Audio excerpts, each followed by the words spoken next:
Good day, fellow. This is the continuation of the concept of the Faraday's law, but today I'm going to show you on how do we calculate the EMF, you see, and also at some point the change of magnetic flux, see. But firstly, to save some time, let me give you this. Okay, suppose if, let's say, we have a solenoid. Let's see if we have a solenoid with a radius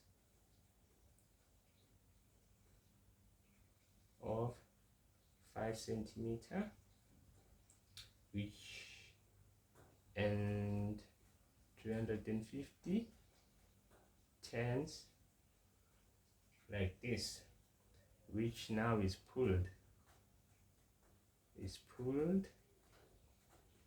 out of magnetic field.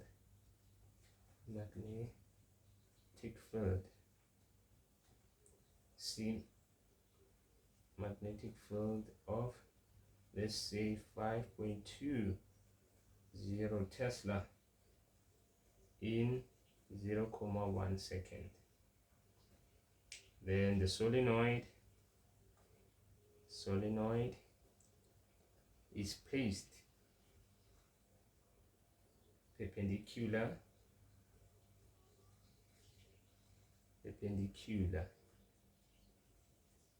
to magnetic field, like this. If I can even answer this question, let me highlight something.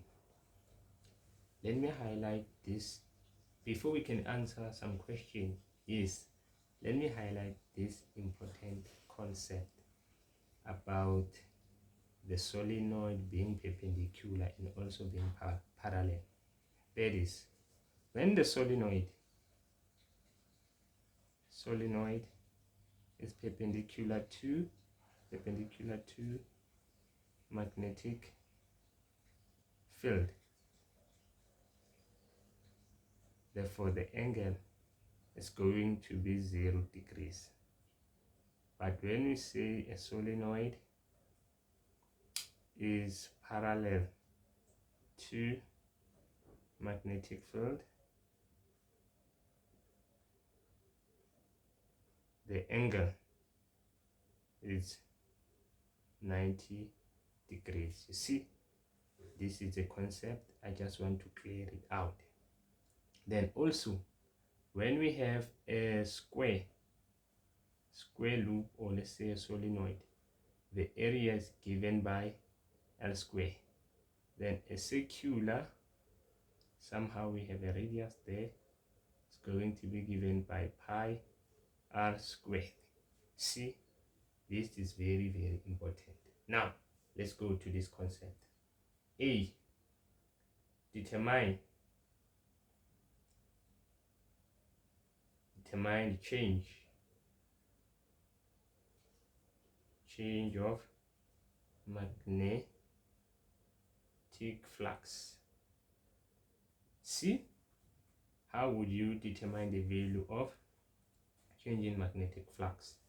We know that the change is given by, we need final minus initial. You see, you can even say BA cos theta, like this. You see, this one is for final. Then we also have BA cos theta, this one is for initial. You see, we need to determine this. But firstly, do we have oh, let me just read for you the solenoid with the radius of, on this one we are going to have a circular. See, this one, we are going to use this one. Then we have n value, which is 350 turns Then we also have the magnetic field B, which is 5.520 like this, then time 0.1. You see, then the solenoid is placed perpendicular to the perpendicular. Don't forget, oops, the angle. You see, when they say perpendicular, when they say solenoid is placed perpendicular, the angle is going to be, sorry, the solenoid is placed perpendicular, then the angle is going to be 0 degrees. You see? Then now let me explain the concept of the area now. For us to find the area, firstly we need to consider the units. Everything must be in meters. So simple. Our radius is going to be 0, sorry, I almost made some mistakes. Going to be 5 divided by 100. We need to change from 5 to, we need to change from centimeter to meters. We divide by 100. Then we have 5 divided by 100, which is 0.05 meters, which is our area, sorry, our radius, let's say, sorry. Then going to say pi 0.05 like this squared. You see, let me leave it like this for now. You see, then immediately after doing this, bear this in mind. They say to us a solenoid with a radius of and number of turns 350 is pulled out, meaning initially it was let me erase this side. My apology about the noise outside. See, initially it was inside the magnetic field initially, then finally it was outside. You see, meaning the B value for initial is going to be this number 520 like this, 520. Then finally we don't have magnetic field, it's pulled out, meaning it's going to be 0. You see, then now we can say now we can take everything. They want us to determine the value of magnetic field. We can say now, okay, we have this situation now, it's pulled out, meaning after we won't have magnetic field. You see, this thing is going to be 0, instantly 0. See, because if I substitute 0 magnetic field for final, you see this portion is going to give us 0 minus B. For initial we have 520 area, we can substitute this, then is 0.05.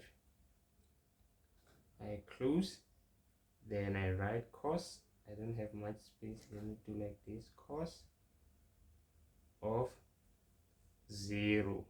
Don't forget 0. The solenoid is perpendicular, it's going to be 0 degrees. Then let me do everything. We have 0 minus 5.20, then pi, then we have squared. I almost forgot the squared. See, for the area,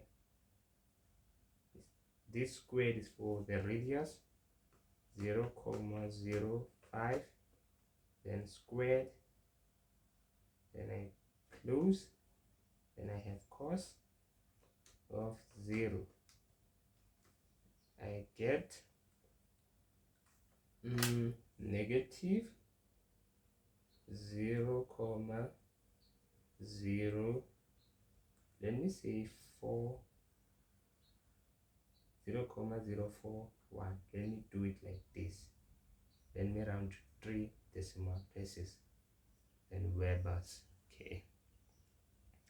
Now let's go now and tackle the second question.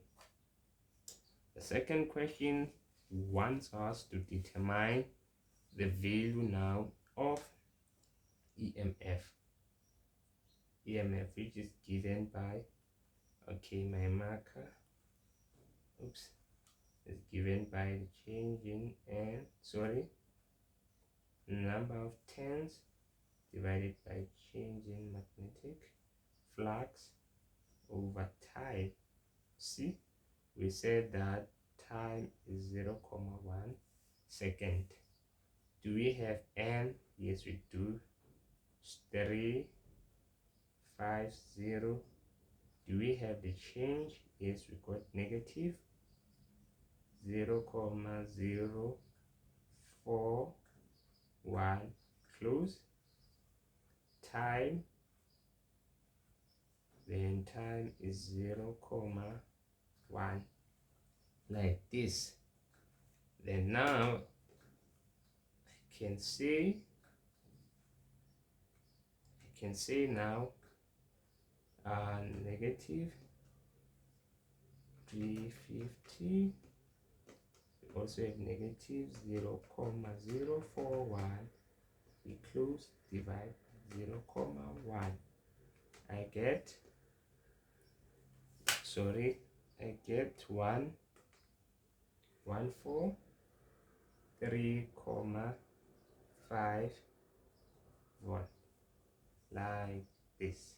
You see, then at this point we have managed to determine the value of EMF. You see, I don't have my Casio with me, hence I'm struggling a bit to calculate. I'm using this one, you see, but this is going to be our final answer for this one. Thank you and enjoy.